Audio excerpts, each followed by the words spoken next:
Billy! Billy, have you seen... Billy! Have you seen the news? Seriously. Really big news going on right now, buddy.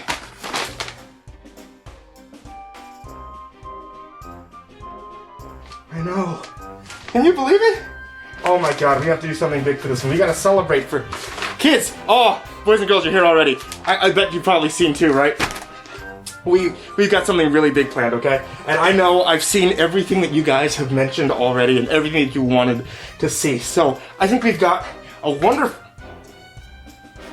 Oh, no. Okay, so anybody could just take off a mask, right? Sure, that'll make a very short video if we just did that, wouldn't it? Oh, how about this, kids? How about we make our own video, huh? We'll tell our story instead. What do you think, Billy? Yeah, you look happy about that. Come on, kids. Anyone can just take off a mask, but I think you all are a bit more curious as to who I am behind it. Who is MrCreepyPasta? Ironically enough, horror hasn't been a big part of my life. At all. At least I don't think so. I have issues with long-term memory, so with the help of my mom, I'm going to try to put the past back together. For you guys. Unlike what most of you would expect, I wasn't born into a haunted home.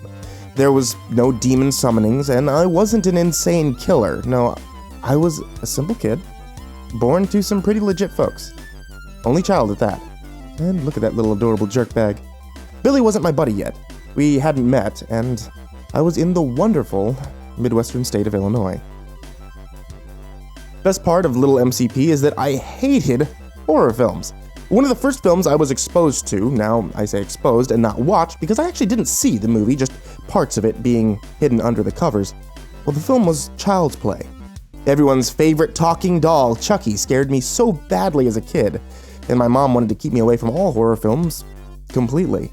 We would walk down video aisles in the Blockbuster on Air Force bases, and I would keep my eyes closed every time that I had to see Jack Frost, or Child's Play, or Friday the 13th.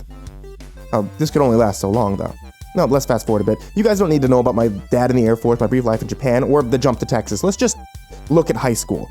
This is the one and only time in my life where I had any kind of acting training. Surprisingly, I didn't like acting either, and I never took a theater class.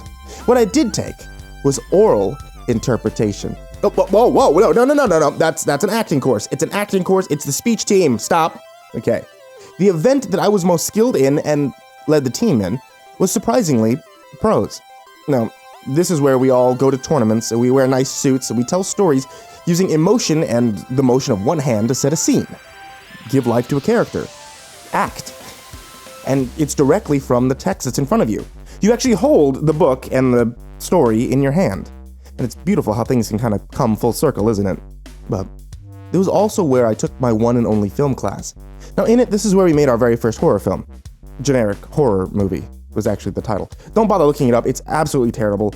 And it was based around one of the films that I had seen, which was Friday the 13th, Part 6.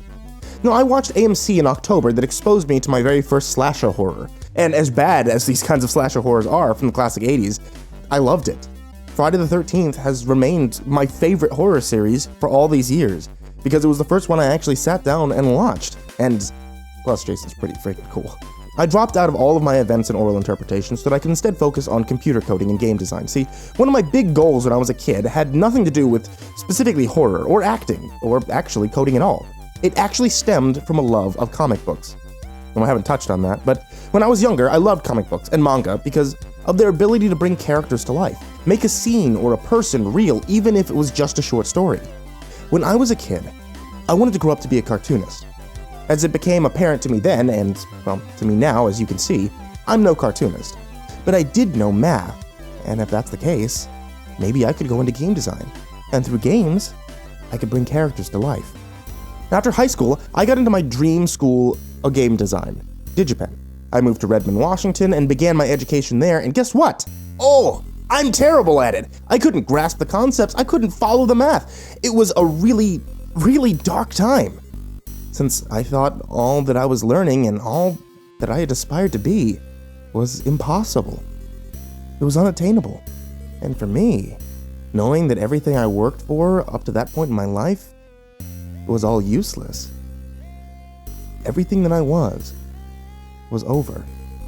And I hadn't even had the chance to start. Broken and defeated, I returned home.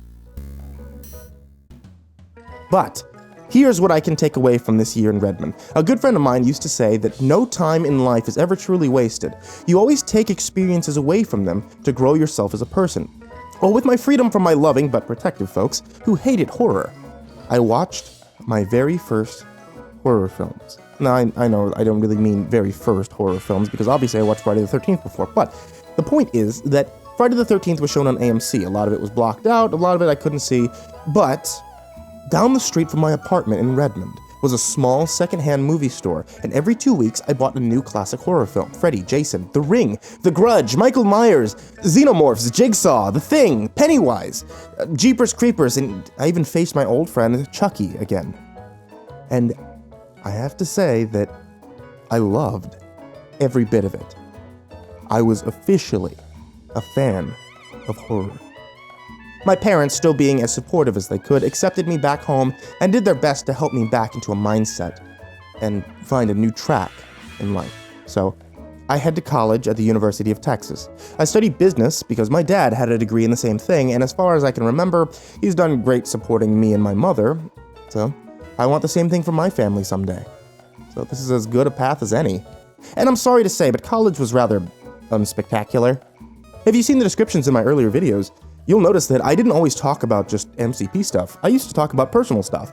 There's some I even mentioned that I'm about to graduate in a few hours, and I was incredibly nervous. There's some where I talked about finals. There's some where I talked about classes. I think that all kind of stems from the fact that I didn't know what I was going to do with my degree. I was just majoring in something to major. That aside, this is where I started dating a filmmaker, and we both shared an interest in horror films. But more importantly, she used me as her actor for all of her student films, and that all came to an end, eventually, but the skills I took from it were calling back to speech team in high school, and more so over that, it gave me a look at the world of YouTube where student films were shared, and podcasts of old radio, where a new idea started to bud in my mind. Now, during college, I had a job that I had a real love-hate relationship with. I was an AT&T Uverse technical support representative, over the phone. Now, I love the job because it really gave me a chance to spread my wings with creativity, as odd as that sounds. I would draw for the company, presentations and training videos, and they would use my doodles that I did at my desk. It gave me a great feel of office work, and it gave me downtime to browse the internet, since not all the time are calls coming in. Specifically, between phone calls, I would browse a site called CreepyPasta.com. Now, I was familiar with what creepypastas were before this point, but they were just stories from the B-boards or X-board on 4chan. Some snippets that would be in a thread that appeared maybe once every few weeks. This was the first time I had found a large collection of them in one place, and I was hooked. I actually became somewhat bad at my job because of how badly I was hooked. What shocked me, however, was at the time, CreepyPasta.com was being sold. The URL was up for sale, and all stories on the site might be lost forever when the URL eventually goes. So I started a new endeavor. I made a YouTube channel. And on this channel, I would catalog all these stories, just like the Great Detectives podcast catalog radio shows from the 1940s. I knew how to read a story well. Well, I learned how to read a story well. And I did it in high school, and I picked up some audio bits from my ex-girlfriend, the filmmaker. I could make this work. I could preserve these stories, and the world wouldn't have to go without. And that's when I made this guy, MrCreepyPasta. Yeah, oh no, I'm aware that this is not what you see, but this is who I was wanting originally to be. Let me explain. You see the blue man here? I never thought of it. My best friend in college, who's actually going to end up becoming the best man at my wedding, wrote all about these creatures that lived off sound and music, and they moved souls from the living into the world of the dead. Now, this is her. As you can tell, she majored in art. She asked me to model with a glowing blue tentacle mask that she made, and she took a photograph so that she could make a painting for one of her finals. That painting is the original Blue Man picture, and I asked her to help me make a clown to use for my MrCreepyPasta channel. She said she didn't have the time because we were in college, and instead wanted me to use the original picture, and that she'd draw up a clown later. Well, later never came, but I have to say that being masked, blue, tentacles all over my face, it's really grown on me. And as him, I've gotten the chance to do what I've always dreamed of doing. Bringing characters to life. No, I might not be doing it in drawings or comics, and I'm not doing it in games like I thought that I would when I was in high school. But I've been able to tell stories and bring horror and fear and laughter and hopefully a few other emotions into all these brilliantly made tales of terror and all these amazingly developed characters. I mean, I've seen so many of you at conventions and seen your comments and seen your letters, and for you, knowing that I can create these thoughts in your mind, I can make horror, I can make you afraid. It's let me do what I've always wanted to do with my life. Thanks to every author like Vincent Venikova, Fear of, and hopefully Good Grammar who's contributed. The Blue Mask, and thanks to every last one of you who's watched and subscribed to this channel, I finally get to do what I've wanted to do since I was a kid. And that's give life to characters. Now, this channel was never originally started to be what it is today. It was a hobby, me attempting to make a channel for myself of what I love doing, reading horror stories. But over time, what I love doing became what I always do. And I've met so many amazing people along the way. After becoming MrCreepyPasta, I formed a group called the Midnight Society of narrators and musicians like Muji and Miss Shadow Lovely. That started in this budding small community. And from there grew the CPRU. And I made friends with Creeps and Junior, who were a part of their own group of talented people known as the Misfits. And then I dug up this bag of bones in the Halloween store, Billy, and then grew the CPN and MrCreepyPasta.com. Now, over the years, as the subscriber count grew, I was happy to see a community grow of artists and actors and musicians. I've had the pleasure of meeting teachers and educators who use my YouTube channel to inspire a new generation to read and write in imaginative new ways. And every last one of you have inspired me to want to help new authors reach a wider audience, to bring more people into the world of horror and see more of the creativity that you've had to share with me. And for that, I say thank you to all of them, to everyone, for sticking with me so far to 1 million subscribers, and here's to another million more. And thank you all for being my inspiration and letting me do what I've always wanted to do and what I love doing with my life. So, you wanted to see? This is me, MrCreepyPasta.